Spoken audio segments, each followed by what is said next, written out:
Baiklah, di sini saya akan memaparkan materi tentang manajemen sekolah. Apa itu manajemen sekolah? Apa saja manajemen yang ada di sekolah? Manajemen internal sekolah meliputi laboratorium, perpustakaan, bangunan dan sarana fisik lainnya, pelaksanaan evaluasi pendidikan, sumber dana, dan hubungan antara guru dan murid. Baik, di sini saya akan menjelaskan materi tentang manajemen sekolah. Apa itu manajemen sekolah?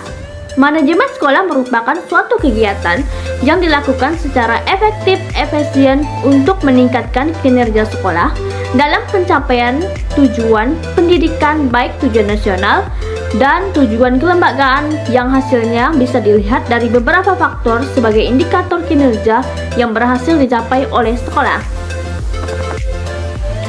Ruang lingkup manajemen sekolah. Yang pertama, bidang kurikulum.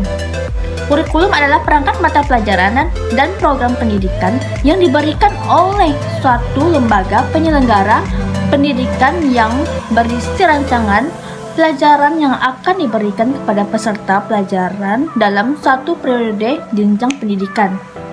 Yang kedua, bidang kesiswaan. Bidang kesiswaan adalah suatu tugas dalam lingkungan sekolah yang dipimpin oleh wakil kepala sekolah. Urusan kesiswaan yang mengatur tentang hak dan kewajiban peserta didik dalam lingkungan sekolah. Yang ketiga, bidang personalia. Personalia adalah departemen yang bertugas melaksanakan serangkaian kegiatan pengelolaan SDM untuk hal-hal yang terkait administratif guna mengatur hubungan kerja antara perusahaan dan karyawannya. Kemudian, bidang sarana.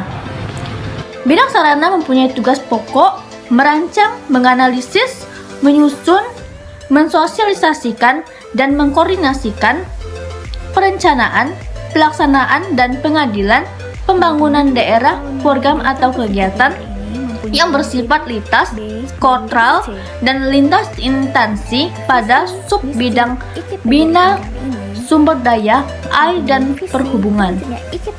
Kemudian yang kelima, bidang humas. Humas atau hubungan masyarakat dikenal sebagai dari organisasi yang bertugas berkomunikasi dengan publik baik berupa komunikasi suatu arah atau dua arah.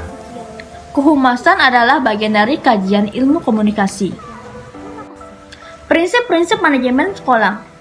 Yang pertama, prinsip efisiensi.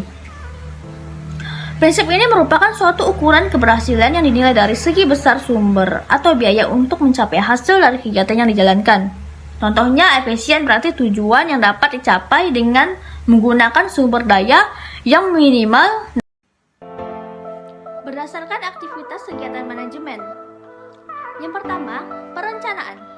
Perencanaan diperlukan untuk menetapkan apa yang harus dilakukan perusahaan dan bagaimana sebaiknya perusahaan melakukannya. Perencanaan memiliki 3 komponen, yaitu yang pertama, menetapkan sasaran perusahaan, kedua, mengembangkan strategi untuk mencapai sasaran, dan yang ketiga, merancangkan rencana-rencana taktis dan operasional untuk menjalankan strategi yang telah dikembangkan. Kemudian yang kedua, pengorganisasian. Pengorganisasian dibutuhkan untuk menetapkan cara terbaik dalam satu sumber daya dan aktivitas perusahaan menjadi struktur yang logis. Tanpa perorganisasian yang baik, maka perusahaan terancam tidak berpotensi secara maksimal atau akan kalah dari pesaing. Kemudian pengarahan para manajer atau pemimpin perusahaan mempunyai wewenang untuk memberikan perintah dan meminta hasilnya. Dalam memberikan pengarahan, seseorang manajer bertugas untuk mengadu dan memotivasi para karyawan untuk mencapai sasaran perusahaan. Kemudian pengawasan. Pengawasan merupakan proses memonitor kinerja perusahaan untuk memastikan bahwa perusahaan tersebut mencapai sasarannya. Jika dapat menyimpan, maka harus segera dilakukan evaluasi agar perusahaan selalu berjalan untuk mencapai sasaran yang telah ditentukan.